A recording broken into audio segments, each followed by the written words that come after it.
Hi! இது வந்து Monday அன்னைக்கு எடுத்தது தான். சரி மார்னிங்கே வந்து என்னோட செடியில வந்து இந்த செம்பருத்தி பூ பூத்திருந்தது. பார்க்கவே ரொம்ப அழகா இருந்ததா, அத பறிச்சு வந்து சாமிகிட்ட வச்சுட்டு, நெக்ஸ்ட்டு வந்து என்னோட எல்லா திங்ஸுமே பேக் பண்ணிட்டு, அம்மாவ பார்க்க போலான்னு வந்து கிளம்பியிருந்தோம். நானு, என்னோட ஹஸ்பண்ட், அப்புறம் பாப்பா.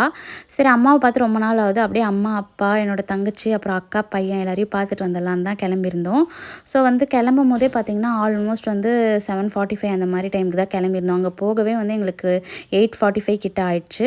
ஸோ போயிட்டு கொஞ்ச நேரம் வந்து எல்லார் கூடயும் வந்து சமயம் விளையாண்டுட்டு இருந்தா. என்னோட தங்கச்சி இப்போ தான் ரீசெண்டா வந்து மலேசியா போயிட்டு வந்திருந்தனால, அவளுக்கு நெறைய கொஞ்சம் திங்ஸ் வாங்கிட்டு வந்திருந்தா. ட்ரெஸ்ஸு, ஸ்லிப்பர் அதெல்லாம் குடுத்துட்டு இருந்தா. ஸோ அதெல்லாம் பார்த்துட்டு சம்மியும் வந்து விளையாண்டுட்டு இருந்தா. நான் கொஞ்ச நேரம் அப்படியே தேவ் கூட டைம் ஸ்பெண்ட் பண்ணிட்டு இருந்தேன். எங்க அப்பா வந்து அவள ஊஞ்சல்ல உட்காந்து ஆட்டிட்டு இருந்தாரு. ஸோ அவளும் வந்து நல்லா கொஞ்ச நேரம் விளையாண்டுட்டு இருந்தா. அதுக்கப்புறமா சரி நைட் வந்து டின்னருக்கு வெளியில போய் சாப்பிடலான்னு வந்து பிளான் பண்ணியிருந்தோம். ஸோ சம்மியும் அந்த ட்ரெஸ்ஸ உடனே போட்டுக்கணும்னு கழட்டி மாட்டி விட சொன்னான்னு அவங்களும் போட்டு விட்டுருந்தாங்க.